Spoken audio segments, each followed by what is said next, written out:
आप सभी को जय मसीह की। और इस नई सुबह हम परमेश्वर को धन्यवाद करते हैं।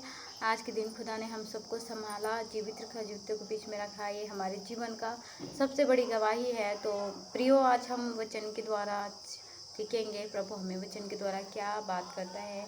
तो हम निकालते हैं नीति वचन और उसके 6 अध्याय और 20 पद से लेकर के हम 35 पद तक हम देखेंगे। और इनमें परमेश्वर ने हमें क्या बातें सिखाई है हम उनको आज देखेंगे। तो इसमें लिखा है कि वे विचार के विरुद्ध चेतावनी, जो लोग वे विचार का जीवन जीते हैं, जिससे शादी नहीं हुआ, कोई दूसरे औरत या दूसरे लड़के या लड़की के साथ में ऐसा रिश्ता जो पवित्र नहीं है, ऐसे रिश्ता जिसका कोई नाम नहीं है, वो वह विचार है। शादी के बाद में पति कोई दूसरे औरत के साथ में रिश्ता रखता है या पत्नी के दूसरे पुरुष के साथ रिश्ता रखता है, वही व्यभिचार है।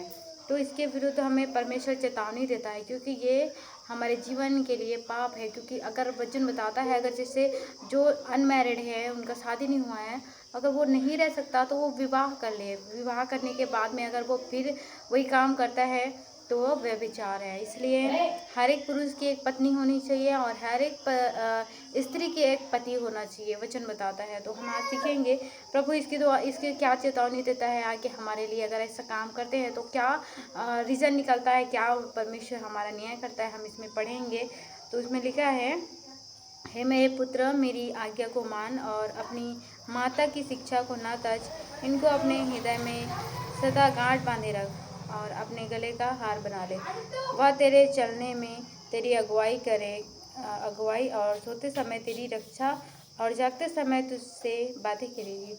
प्रभु को वचन बताता है, आज्ञा तो दीपक है और शिक्षा ज्योति है और सिखाने वाली की डांट जीवन का मार्ग है, ताकि तुझको बुरी स्त्री से बचाए और पराई स्त्री को की चिकनी चुपड़ी बातों से बचाए। हालेलुया। आगे हम आप पढ़ेंगे इसमें नीति वचन आप आराम से पढ़ सकते हैं। 6 अध्याय 20 पद से लेकर के आप पूरे 35 पद तक आप पढ़ेंगे। तो एक पुरुष के लिए और एक स्त्री के लिए भी लागू होता है कि व्यभिचार के विरुद्ध क्या क्या चेतावनी है।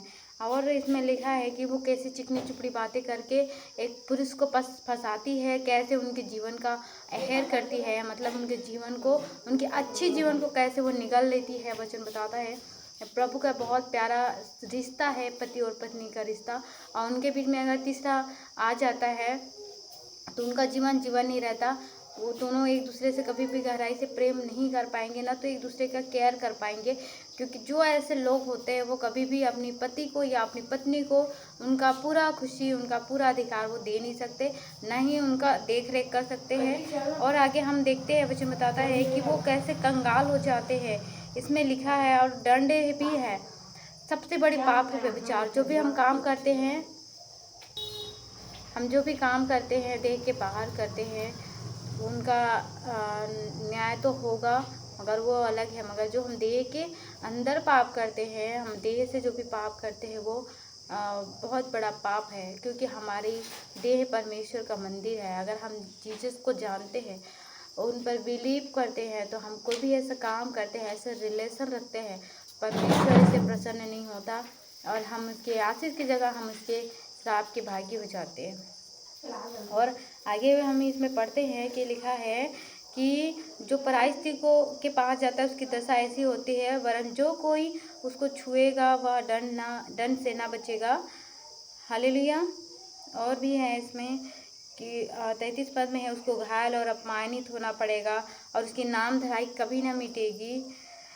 क्योंकि जलन से पुरुष बहुत ही क्रोधित हो जाता है और पलटा लेने के दिन वह कुछ कोमलता नहीं दिखाएगा। जब न्याय का समय आएगा वो कोई कोमलता नहीं दिखाएगा। स्पष्ट रूप से बताओ, न्याय के दिन उनको जन्म के समान प्रभु का वचन बता निर्वस्त्र कर देगा, ऐसा लज्जित करेगा, ऐसा अपमान करेगा। तो ऐसा हम कभी भी जीवन में ना करें। और मैं आपसे रिक्वेस्ट करती हूँ, अगर मेरा वीडियो आप तक पहुँचता है, आप देख रहे हैं इस वीडियो को, तो अगर आपके जीवन में ऐसे भी कोई भी बात है, आप कोई भी व्यभिचार के बंधन में है, तो आप घुटने में आकर के प्रार्थना करें, परमेश्वर से क्षमा मांगे, एक एक बातों का परमेश्वर से माफ़ी मांगे और ऐसा काम दोबारा ना करें। प्रभु ने आपको जो दिया है, आप में खुश रहे, आनंदित रहे, क्योंकि पति या पत्नी पाना परमेश्वर का एक बहुत उत्तम भाग है जो परमेश्वर देता है। आप उसमें आनंदित रहे। और 35 पद में लिखा हुआ है, लास्ट हम पढ़ते हैं इसमें, वह घूस पर दृष्टि ना करेगा और चाहे तो उसको बहुत कुछ दे तो भी वह ना मानेगा। हम कितना भी परमेश्वर को घूस दे, वो घूस लेने वाला नहीं है। आज यहाँ हमारे जिस इंडिया में जिस देश में रहता है वहाँ का न्याय बिगड़ सकता है, घूस ले सकते हैं या हमारा न्याय बिगाड़ सकते हैं, मगर परमेश्वर कभी भी न्याय को नहीं बिगाड़ेगा। वो एक धर्मी पिता है और वो धर्म से न्याय करेगा। तो खास करके मसीह जानने वाले लोगों से रिक्वेस्ट करते हैं कि ऐसा काम ना करें। व्यभिचार सबसे बड़ा पाप है, सबसे बड़ा जहर है जो एक बार जीवन में आ जाता है तो इंसान को कैरेत के समान काटता रहता है, उसका जीवन नष्ट हो जाता है। तो मेरे प्रियो, प्रभु इस वचन के द्वारा सबको आशीष दे, सबको जय मसीह की। God bless you.